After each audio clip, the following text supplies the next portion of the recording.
Hello, everyone. I'm Cook County Commissioner Kevin Morrison. I represent the 15th District in the northwest suburbs of Cook County. I want to thank all of our viewers for joining us today. We've got a lot of fun in store and some great information coming directly from the Chicago Botanic Garden. Today, we have two incredible guests. We've got Taran, who will be discussing Budburst, which is such a cool application that I'm excited for you to learn about. And we have Joan O'Shaughnessy, an ecologist from the Botanic Garden. For all of our guests out there, if you have any questions whatsoever, please put them in the comments. We'll be happy to get those addressed as soon as we get to the discussion portion of today's video. So without further ado, let's begin. I would like to introduce first up Joan O'Shaughnessy, ecologist with River and Prairie. Before showing the video, the Prairie we'll walk through Q&A after. But Joan, thank you so much for being here with us today. You're welcome. My pleasure. And if you would like to begin with your introduction, Joan. Well, Joan O'Shaughnessy. Yes, I've worked at the Botanic Garden in the Prairie and along our stream, which is the Skokie River. And I began doing this as an intern many, many years ago and was lucky to get this position and have thoroughly enjoyed it. And working at the garden, it's wonderful. Working with all my colleagues, they're very, very talented and educated folks here. So please come and explore it and explore our Plant Science Center. Well, thank you so much for being here today, Joan. I think next up we're going to show a video of our time together at the Botanic Garden.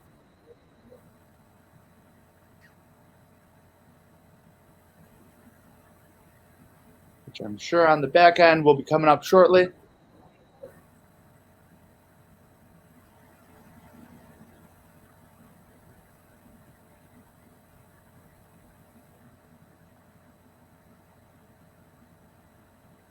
Awkward silence. No, okay. There we go. Hi, I'm Toni Preckwinkle, President of the Board of Commissioners of Cook County and President of the Forest Preserve District Board.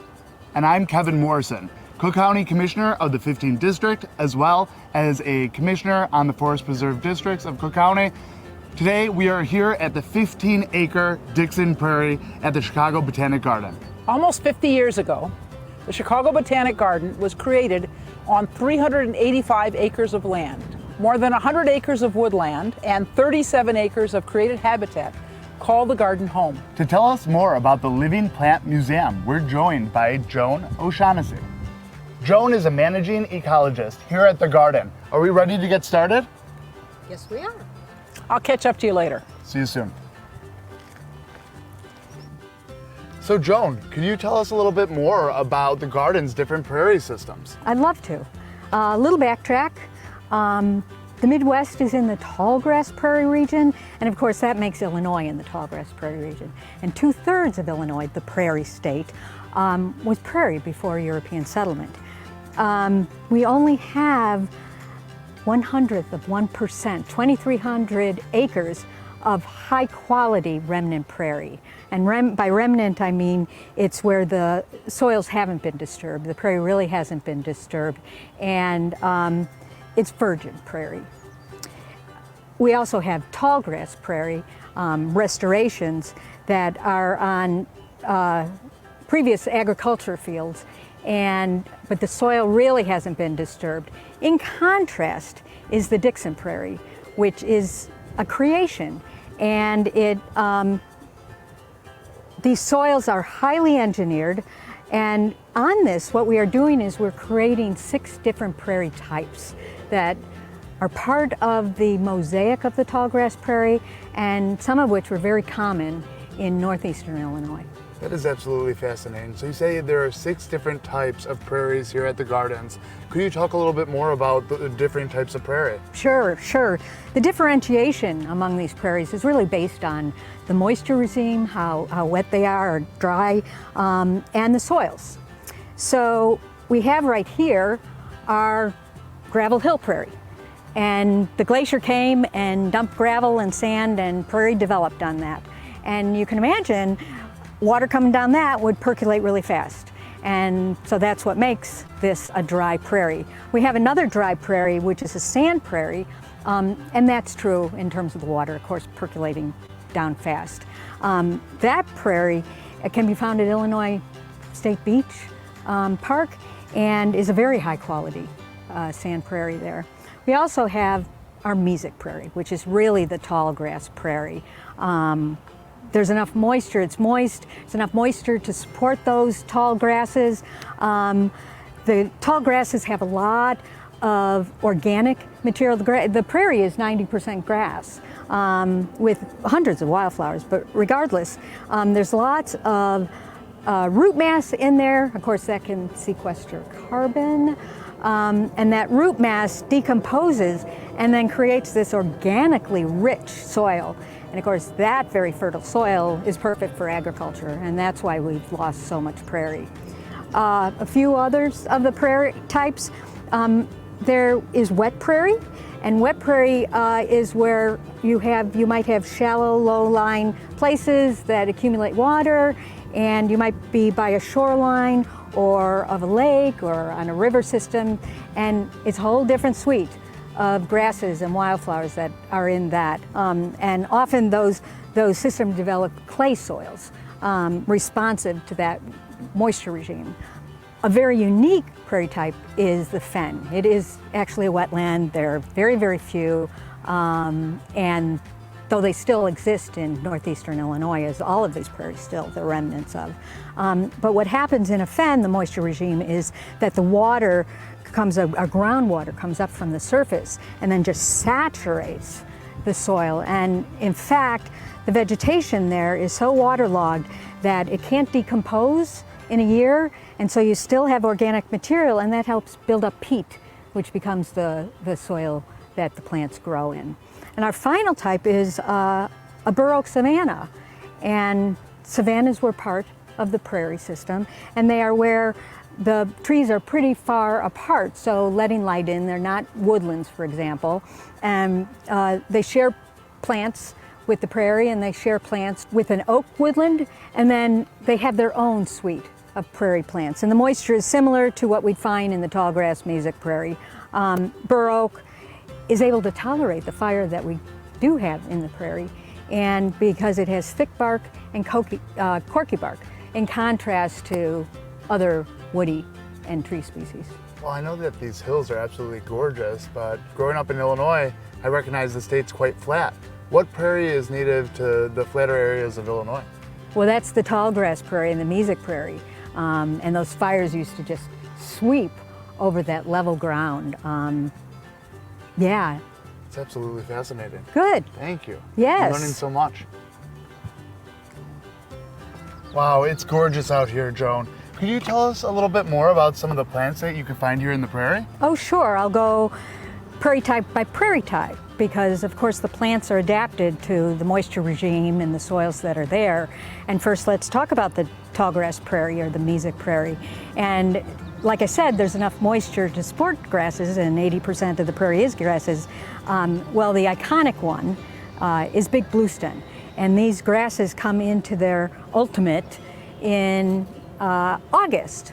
The gravel hill, of course, is dry, and so you have plants that can tolerate that dryness, and typically they're low stature plants. There's little bluestem, which is one of the dominant grasses there, because there's not enough moisture, and that's true of the sand prairie too. And actually those two systems or communities overlap in terms of some of their species.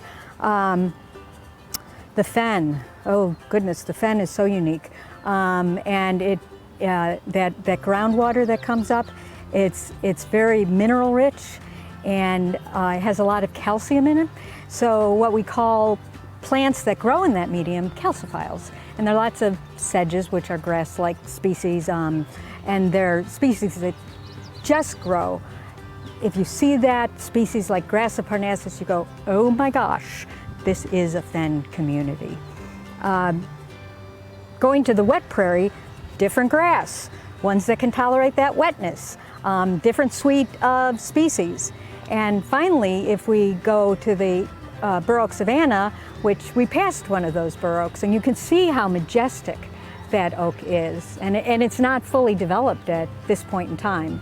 And that you have grasses just specific to that, as well as some prairie grasses, some woodland grasses as well. Oh, it's absolutely magical here at Dixon Prairie. Are there any other places in Illinois that match this type of ecosystem? What makes Dixon Prairie so unique?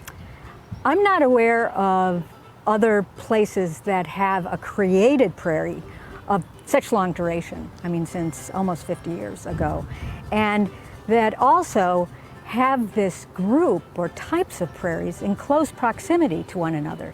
So a single stroll will take you by every one of these communities or these prairies. And I think that's what makes the Dixon Prairie quite unique. That's so incredible. So it's literally one of a kind. It is one of a kind. Joan, could you tell us more about restorative fires and whether or not they hurt or help the prairie? Sure. Prairie evolved with fire, and a lot of benefits to the prairie, and can call it restorative because those benefits help to rejuvenate and can be termed restoring the prairie. Benefits, the fire keeps woodies, trees, and shrubs at bay.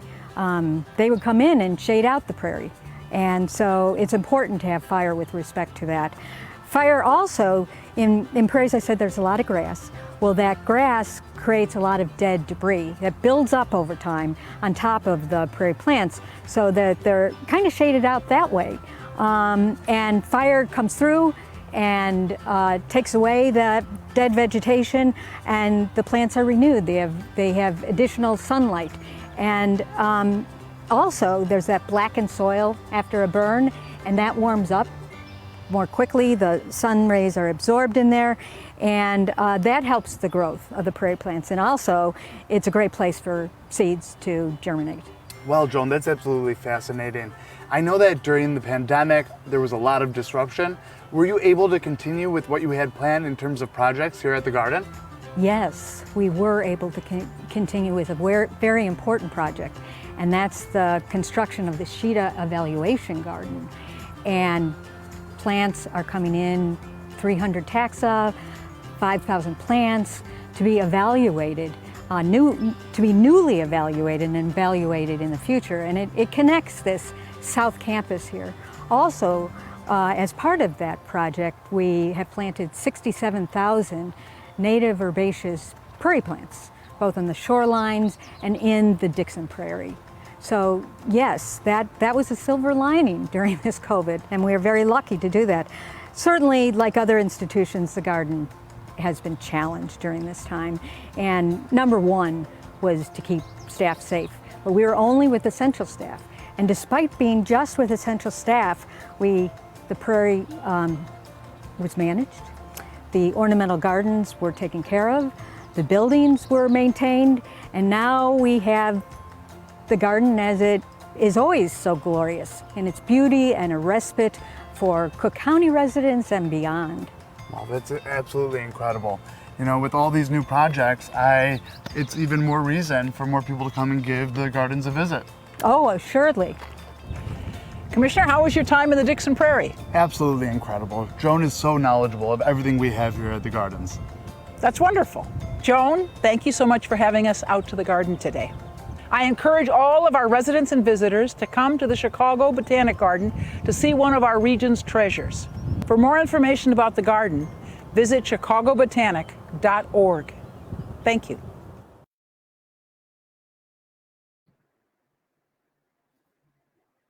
Wow, I wish I was back at the garden now. My only recommendation for all my viewers, definitely go see the Dixon Prairie. And if you go on a hot day like I did, make sure to put on some sunscreen. You got to make sure you're protected. But honestly, it was such an incredible time being out there with Joan, with President Preckwinkle. And next up, we're going to play the video of me and Taran discussing the new incredible app that was created over at the Botanic Gardens, which is called Budburst. So if we would like to play that video next.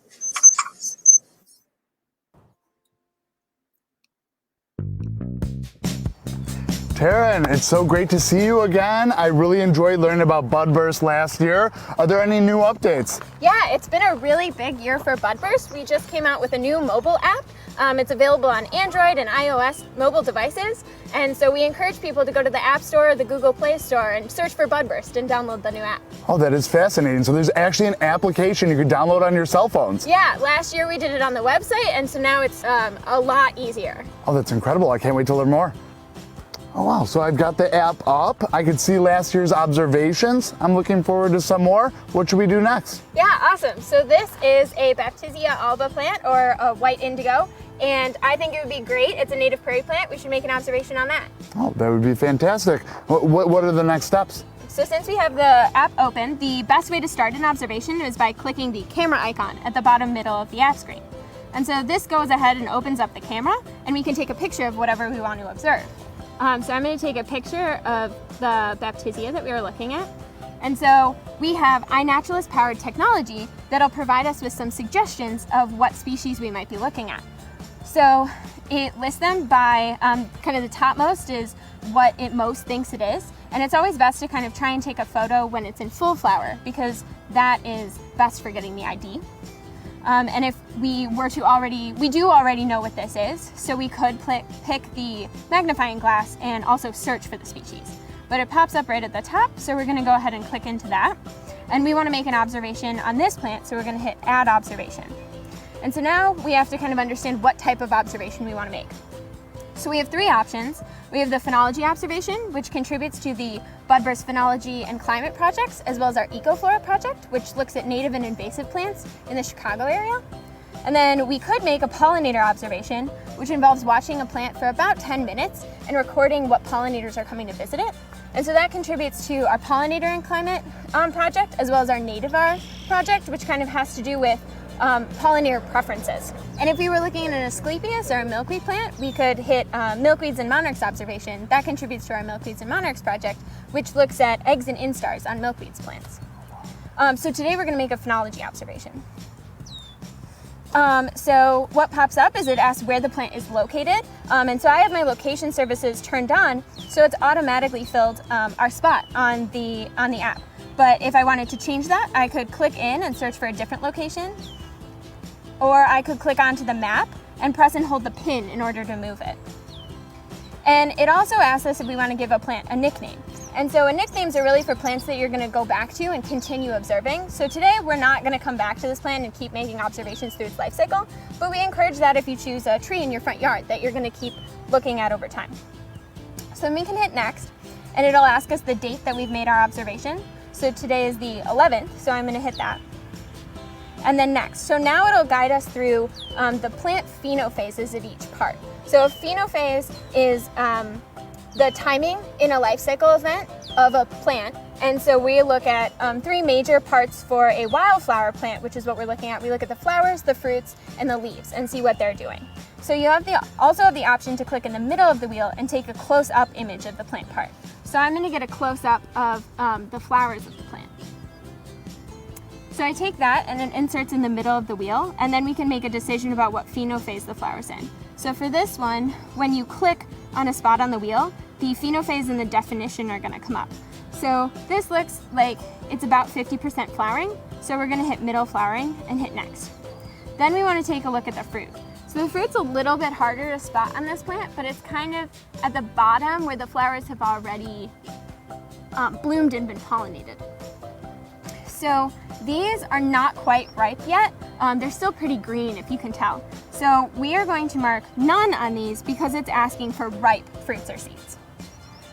And then we have the leaves. So if you can see, there's some leaves on the plant. So we are going to mark that they are all unfolded and hit next. And then we have the option to add any notes about our observation. Maybe if we saw something cool or if it was near a different plant. And then we can hit Submit Observation, and this sends the data to Budburst. That is fascinating. If we wanted to, how can we look at the observation that we just made? Yeah, great question. So the observation pops right up on your My Plants page and in these little nice plant cards. And so we can click into the plant card and see where it's located, what it is, and there's an observation tab. And so when we go into the observation tab, we see the observation we just made and all the wheels we just marked. That is so fascinating. This is such a great app. What other things can you do using Budburst? Yeah, great question. We've made this app not only so that observations are easier, but that so many other things are. So there's a challenges tab. Our team is currently working on that and getting that up and running. We also have the groups tab. So here you can see the groups that I'm in, one for the Budburst team and another small testing group. This is also what a lot of our students that interface with the app see. So they can see the classrooms they're a part of, and teachers can have all of their data in one place. And then last is the profile, and that's where you can see your high-level stats, how many plants you've observed, and observations that you've made. Thank you so very much, Taran. I really enjoyed making all these observations with you here today, and thank you for all the work that you do here at the Chicago Botanic Garden. For our viewers out there, I hope you download Budburst and enjoy all the wonderful wonders you have to discover here in Cook County. Wow, I hope our viewers out there find that application as fascinating as I do.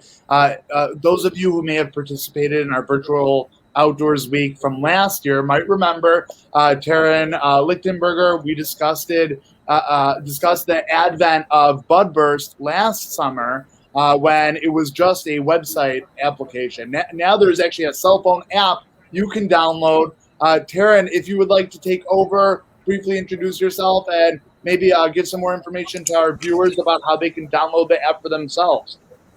Yeah, thanks for having me back on. I'm really excited to get to talk about kind of where Budburst has gone in the past year, because I know we were making observations in Bussy Woods last year, and so you could still use your cell phone to do it, but now we've made it even easier.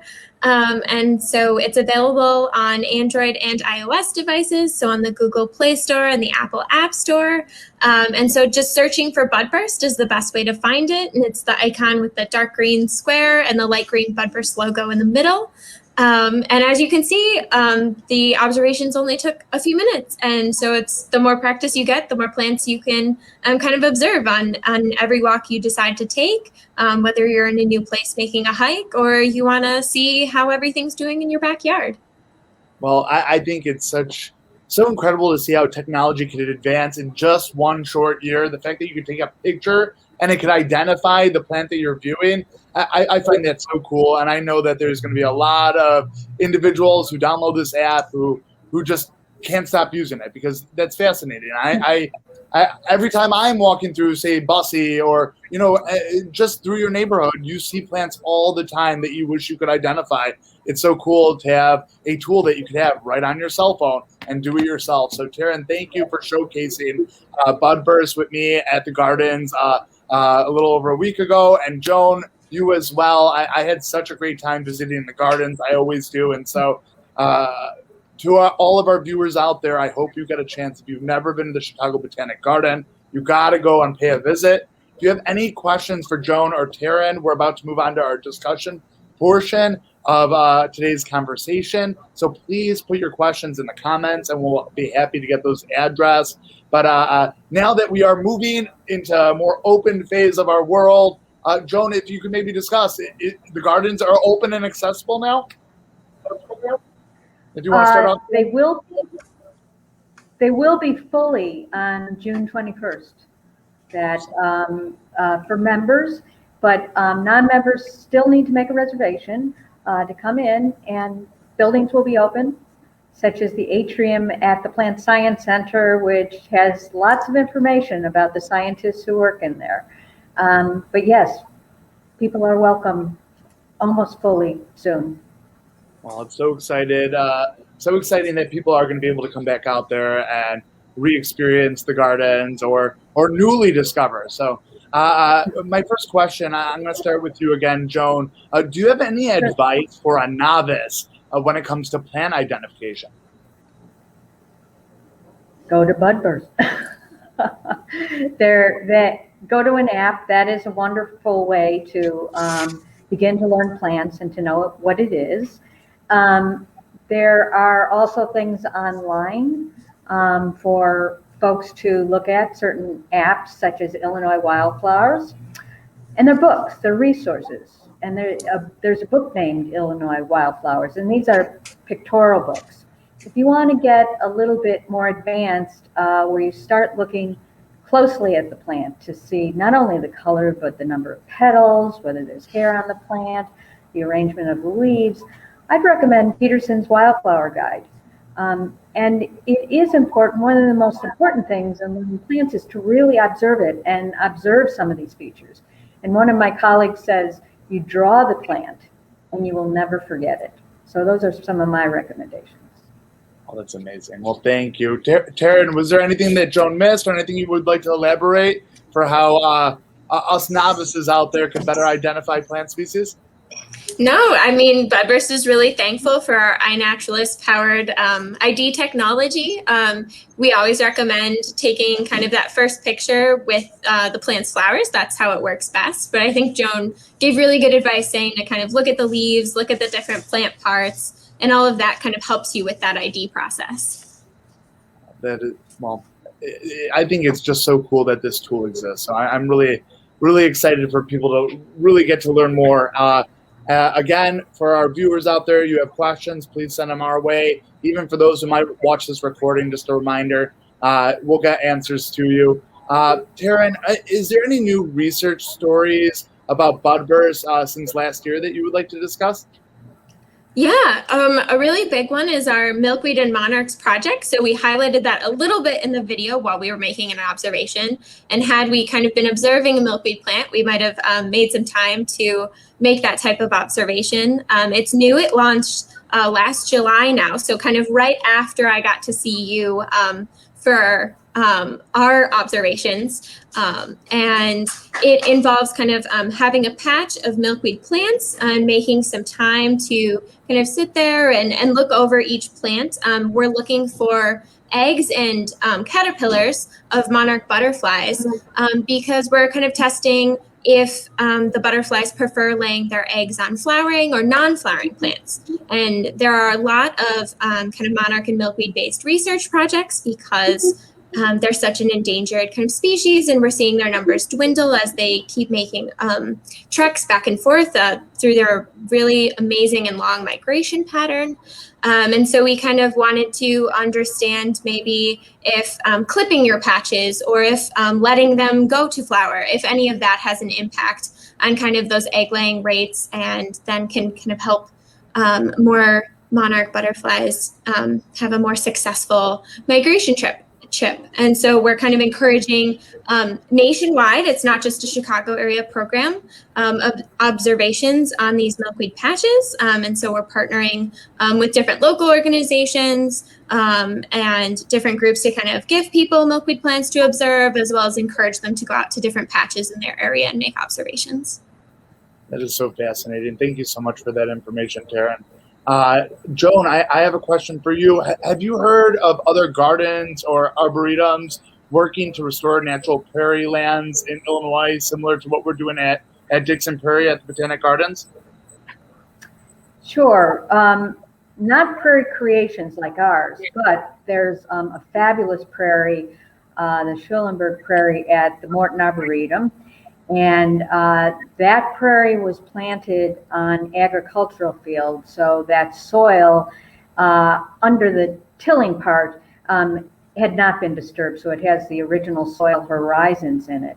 And started as an acre, and I think they have 100 acres now, and it is certainly worth a visit. I should mention one in Wisconsin as well, the Curtis Prairie at the University of Wisconsin Arboretum. That's the oldest prairie restoration, tallgrass prairie restoration, and it is certainly worth a visit up to Madison to take a look at that.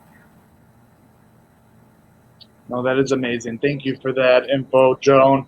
I had such a great time touring the Dixon Prairie over at the gardens, and so really hoping that folks get to go and visit this summer. Taran, I have a question up next for you. Why is it important that regular citizens contribute their findings to scientific discovery?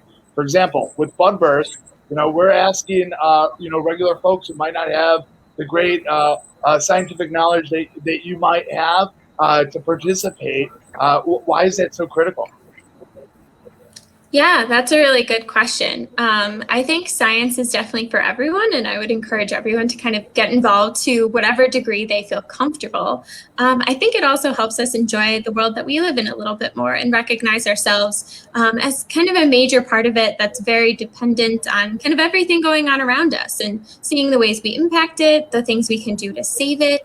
And just kind of different ways to explore it. And I think science is a great way to do that, whether you're doing a community science project based on water pollutants and water, safe drinking water, or you're kind of looking up into the skies and assessing different celestial photos and looking for different star patterns. And so I think Budburst is a really great avenue when you're very curious about the plants around you and kind of what they're doing, and maybe curious about how they're recognizing the different seasons or different changes in our environment that we recognize. I think one of the big ways people recognize fall is maybe with color changes in the Chicago area. And so it's thinking about what are the cues that then the plant recognizes. And I think it's also really great because every scientist is kind of just one person.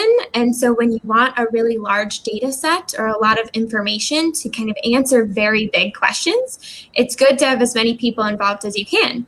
And you're not going to get as much data unless you have more people involved. So for me, when I was a grad student doing one research project, I had to answer kind of a manageable question for one person that I could do in 2-ish years. And so the great thing about Budburst and about other kind of citizen and community science focused projects is we can ask really big questions because we're doing it for a much longer period of time and getting more people involved.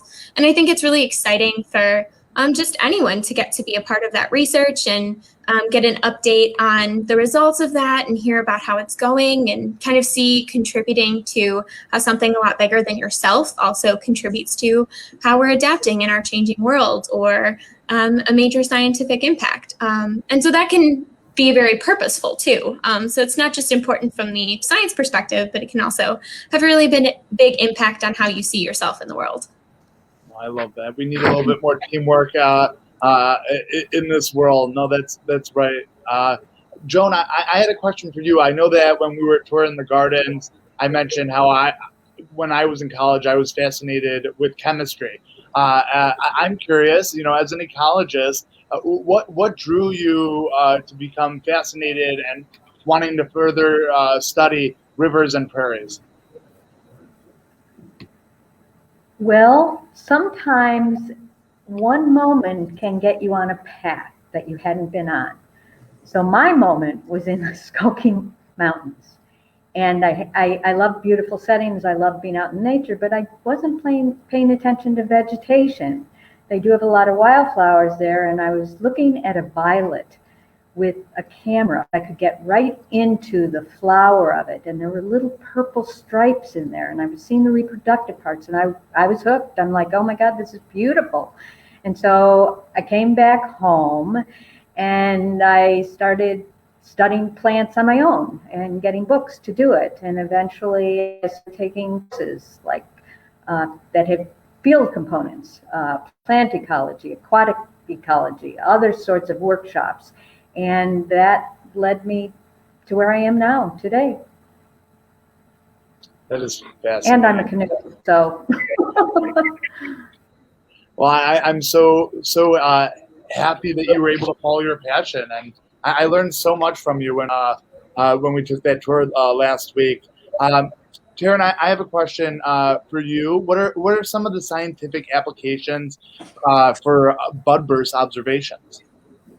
Yeah, that's a really good question. So we kind of break down our major research projects into 2 different groups. So we have kind of plants and climate change and plant and animal interactions. And so the kind of applications that we have with Budburst and the data that we get Budburst kind of falls into those 2 categories. A big one for our plant and animal interactions is the new monarch and milkweed project. And so then that's kind of answering that direct question and kind of growing our understanding to then make decisions about how we kind of plant more milkweeds or how we take care of the patches that we do have in order to benefit monarchs. So it's a really direct kind of changing how we might manage a system in order to make sure that it's doing kind of what we're looking for or hoping for in terms of monarch survival. And we also have our Nativerse project is another plant and animal interaction project. And that is the pollinator observation that we were talking about, with observing plants for a certain amount of minutes, seeing kind of what pollinators visit the flowers, and making a record of that. And so our Nativerse project specifically is looking at different plants that are direct native plants, as well as some that have been slightly modified to maybe look good in a garden, that individuals might kind of pick up and choose that they want to grow this in their garden because the petals are a slightly different color, or it seems to do better in certain degrees of light. And so by looking at the different pollinator observations on the native plant, as well as those cultivated plants that we call nativars, because it's kind of a combination between that native and that cultivar plant, we can kind of decide like, which one would we recommend putting in your garden? And we kind of want to give direct answers to gardeners that are like, we really want to build a pollinator garden and do really good things for the pollinators in our area, but we are not sure what to plant. And so is it better to kind of have that native plant, or I'm really interested in this other thing that this other plant that it has this like really unique cultivation aspect, and it's like, is that getting a good amount of pollinators or is it not? And how do we help you make that decision? And then in our other area, we kind of have the plants and climate change focus projects. And so our really overarching one is that phenology and climate change project, and understanding how when plants flower, or when all their leaves unfold, or when they go into fruit, how that's been impacted by kind of our changing climate. And that one really seeks to kind of understand how is flowering changing, and how is our environment changing, and what does that then kind of mean? So if plants are flowering earlier, what do we have to be aware of? What pollinators might be impacted by that? What are the different ways that we can adapt to that? And so all of our kind of applications have to do a lot with adaptation and a better understanding, and making sure that we're kind of doing the best thing for our environment. Very fascinating. Thank you for that answer, Taran. Joan, I had a question for you up next. I know that there are portions of the state that are experiencing drought-like conditions. My question would be, is that the experience over at the gardens? And if so, or if not, how do droughts impact prairie systems? Well, goodness. Yes, it's certainly happening here at the garden. The prairie evolved with dry conditions and with drought. We are experiencing some impact on plants here, but many are quite robust. Plants have adaptive features that help them survive during these times. Some of the things that we are observing, the flowering seems to be faster. There's not always fruit or seed development.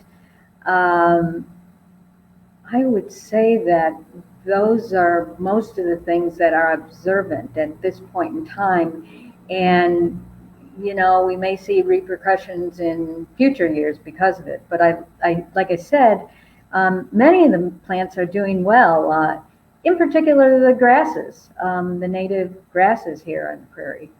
Some of the adaptive features that the plants have evolved is to have less direct sunlight on leaves, so they may be upright plants like prairie dock, which has a very big leaf. But if that leaf were flattened, there would be a lot of sun rays, but it's upright like this. A plant might have fewer leaves on it. So those are some of the adaptations. A plant also might have hair on it, which could reflect the sun's rays. The leaves could have waxy surfaces on them, and that would assist lower evaporation from the leaves. And one interesting thing is prairies have a lot of roots. The grasses, lots of roots that are all fibrous, and water attaches in wetter times to those roots. And so that water is available to the plants during drier times. And I'm sure there are other adaptive features that I'm not even thinking of at this moment. That's fantastic. How have the Budburst observations impacted, our knowledge of our prairies here in Illinois? Yeah, for the Chicago area especially, we've done recent research kind of comparing historical information about when plants flowered and more recent budburst information about plants when plants are flowering. And in about 19 of the 20 species studied, we've actually found that they're starting to flower earlier. And so for some species that was more dramatic than with others, but it's definitely kind of that evolving process of, okay, does that keep continuing? So in how much time are they going to be so mismatched that, we're having kind of a February flowering where we're like, yay, kind of that nice warmer winter, but it has these very interesting ramifications for all of the plant life in our area. And so we might be thinking like, oh, it's really great that it's kind of warming up and not as cold, but we have to think of kind of all of the other things in our environment that are having that effect. So I think that recent study is probably the best Chicagoland example. It's so true. We need more weeks that are just in the 70s. I'd be a much happier person. I get too hot when we hit the 90s. Joan, have you been able to use any of the information that has been discovered through Budburst that has impacted your work? I would say that our work helps inform Budburst. We have somebody who has volunteered since the Prairie started, been noting when plants are blooming. So we're in the process of transferring that information to Budburst. It's always interesting to see the results of their analysis and the impact that has with respect to the connection between the flowering opening and pollinators, for example. But we primarily are providing information to Budburst. Well, that is so fantastic. Taran, are there any additional uses of Budburst that the science community could utilize that information for that you haven't discussed yet? Yeah.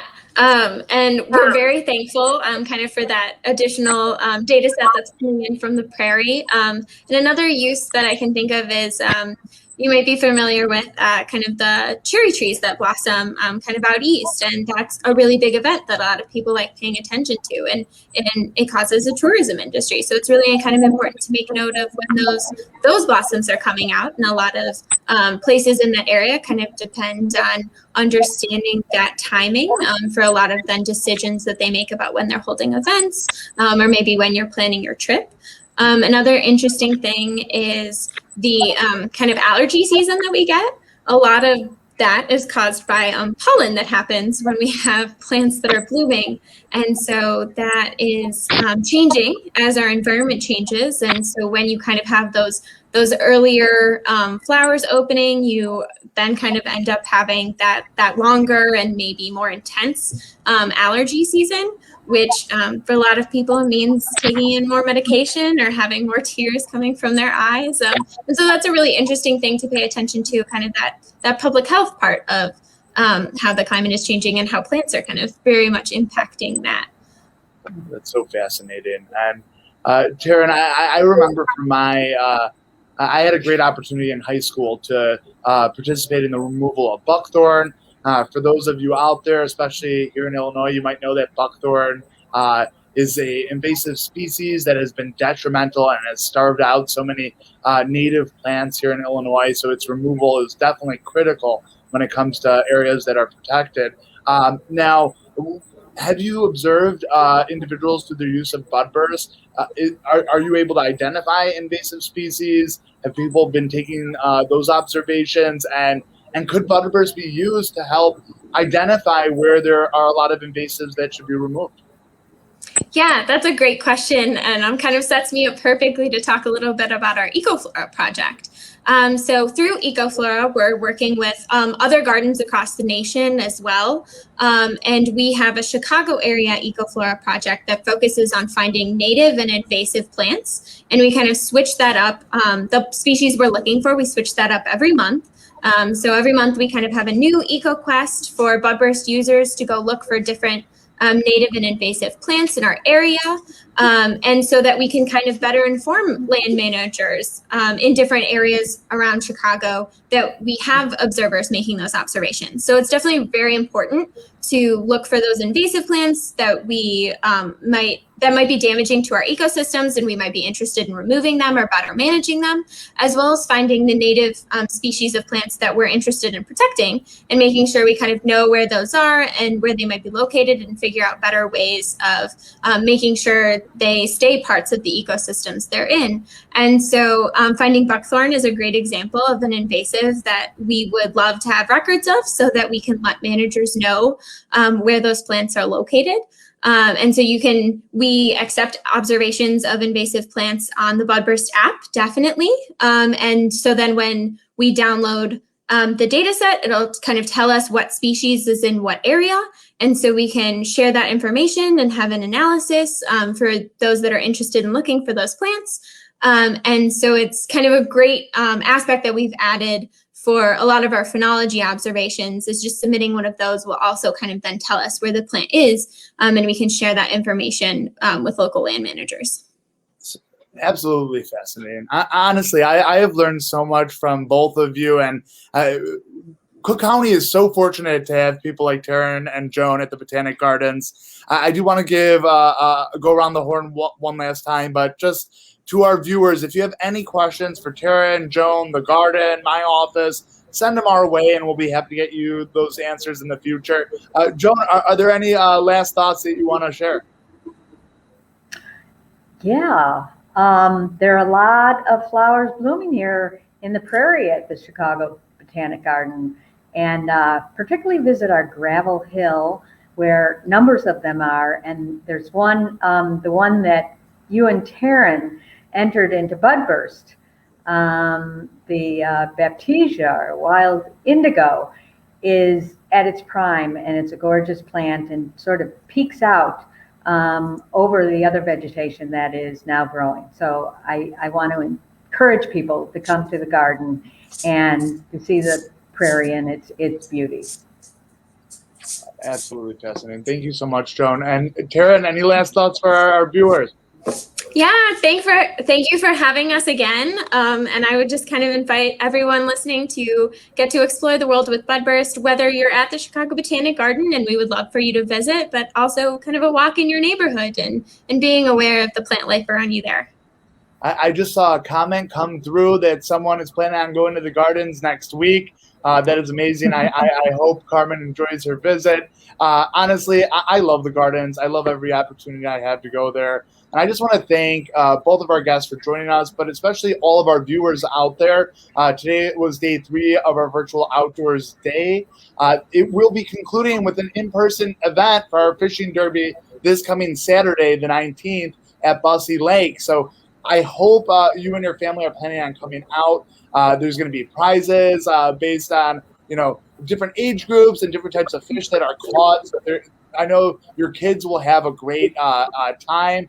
And also, just a reminder, please go to our comments on our Facebook page and make sure you reserve a spot so that we know you're coming on Saturday. Reservations are mandatory for our event. But I do hope you all will join us tomorrow. Tomorrow we are going to be doing our 4th day for our virtual outdoors week with the Shed Aquarium, which is going to be really cool. And now I'll leave you with a treat. Here's a sneak peek for the garden's current exhibit, Picturing the Prairie, that is happening through September. And please, let's start that video.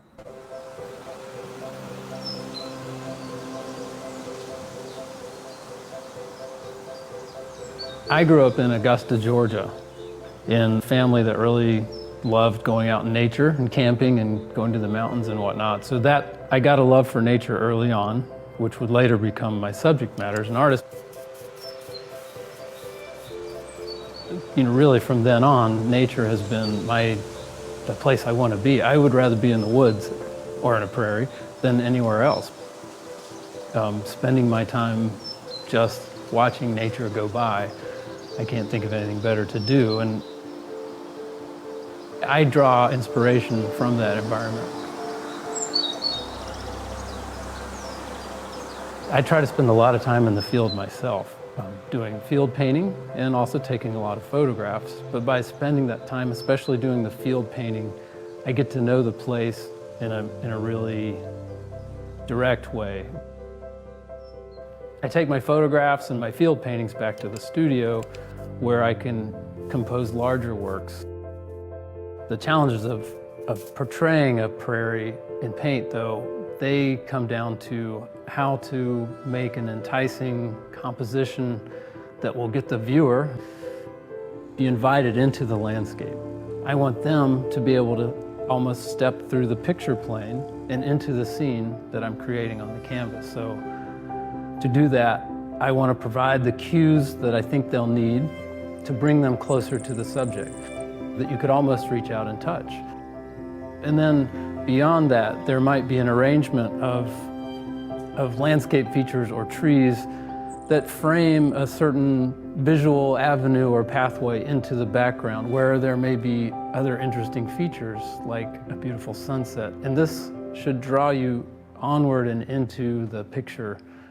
I want you to fall in love with these places that I love. And this is my way of trying to entice you to feel that way. It's a great irony, really, that here we are in the Prairie State, and yet most people probably don't really have a good idea of what a prairie is or where a prairie is. That's fair because 99% of the prairie ecosystem has vanished, has been replaced with agriculture or towns and cities. And what's left are very tiny fragments that are spread out all over the state, all over the Midwest. There are, however, fragments all around the Chicago area and also these wonderful restorations. So it turns out that if you really may not have to go very far to find a beautiful prairie that may only be a few miles from your house. When I'm in the prairie, it seems like a simple landscape, but it's actually really wonderfully diverse. First of all, I love plants. I love native plants. And in a healthy prairie, you'll see dozens of species right in front of you, and there may be a couple of hundred in the whole few acres around you if it's a really healthy prairie. And then there's the aesthetics of that. This variation of flowers in bloom, the variation of plant textures, and the way they've arranged themselves depending on the soil moisture or the type of soil that they're growing on. There may be drifts of prairie cordgrass right next to a different zone that, say, has prairie dropseed because it's a little drier. These patterns I find super interesting. At first it looks like it's just sort of a big grassy area that's got some flowering plants in it. But with a little bit closer observation, you really get to see a lot of nuance and complexity. When you see a place like that, you're also getting a picture, a microcosm, a small picture of what the experience of Illinois used to be like. Not only do I want them to be able to see an identifiable species of flowering plant in the foreground, I also want them to feel like this really is the way that environment feels or looks. That's the kind of humidity, that's the amount of light. Perhaps I do that in my painting process, where I do paint in layers, more or less, quickly sketching onto the canvas this rough composition using large brushes, which I then come back and work over until I have the colors and the composition balanced and the values as well. And then I generally have everything there, but in a fairly rough format. And then at that point, I work back into the canvas with smaller and smaller brushes, working over the sky and the clouds so that they meet the ground plane or the line of trees in a way that really feels like that's how you would see them.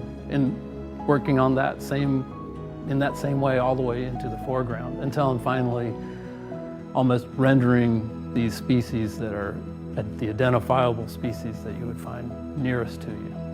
A few of the paintings in this particular body of works are based on my research and my interest in history and the way the prairie used to appear, the way it used to function, and the way it used to look.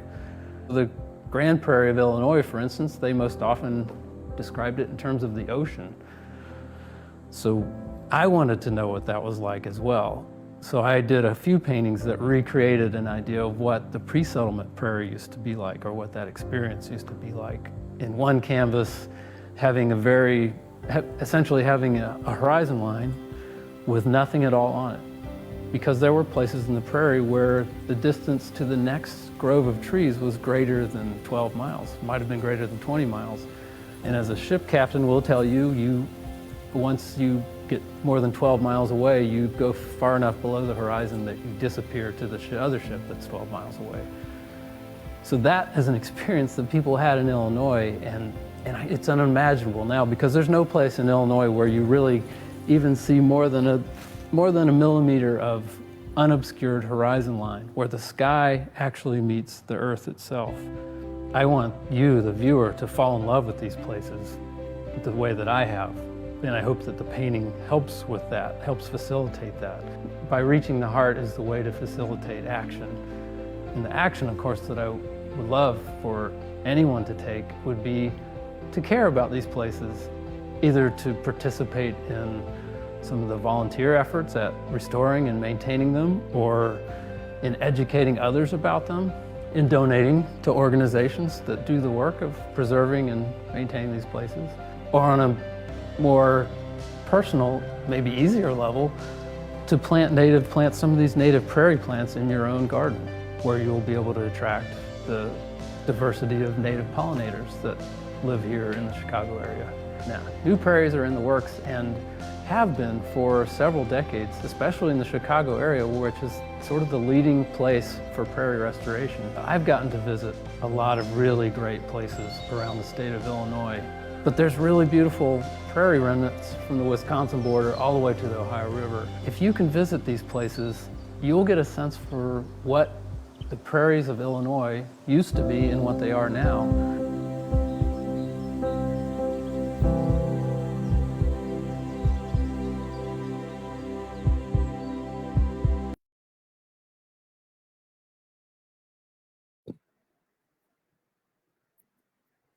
How fascinating. I hope you all take care out there, and hopefully you get a chance to visit the garden soon.